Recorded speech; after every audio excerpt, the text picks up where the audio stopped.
বার্তা এক নজর। বিভিন্ন দল ছেড়ে বিজেপিতে যোগদান 12টি পরিবার।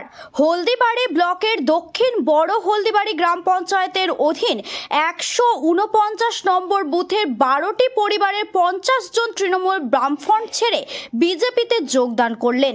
বিজেপির নেতৃত্বরা দাবি করেন তাদের হাতে দলীয় পতাকা তুলে দেন জলপাইগুড়ি জেলার বিজেপির সাধারণ সম্পাদক দধিরাম রায়, জলপাইগুড়ি জেলার প্রাক্তন সভাপতি ভূপেন্দ্রনাথ রায়, মেখলিগঞ্জ 4 নম্বর মণ্ডল সভাপতি শঙ্কর বর্মন, মেখলিগঞ্জ 6 নম্বর মণ্ডলের সভাপতি প্রদীপ সরকার, মেখলিগঞ্জ 4 নম্বর মণ্ডলের প্রাক্তন সভাপতি প্রসন্ন কুমার রায়, অঞ্চল সভাপতি শম্ভু রায় প্রমুখ।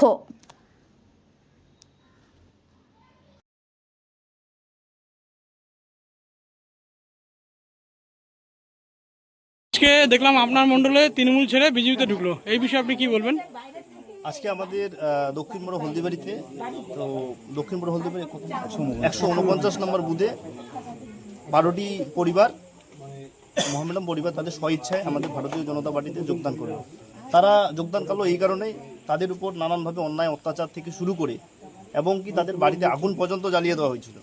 তাদের বাড়িতে একজন শিক্ষক ছিল, তাকে তার শরীরে শুধু প্রাণটুকু ছিল, প্রাণটুকু রেখে তার হাত পা পর্যন্ত ভেঙে দিয়ে শেষ করে দিয়েছে।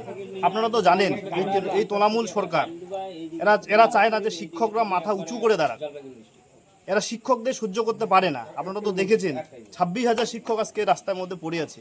এরা চায় না যে শিক্ষকরা মাথা উঁচু করে দাঁড়াক, তাদের যে শিক্ষার যে প্রভাবটা সেটা যাতে সমাজে যাতে ছড়িয়ে দিতে না পারে, এই জন্য তারা এই পরিবারের উপর এত অন্যায় এত অত্যাচার।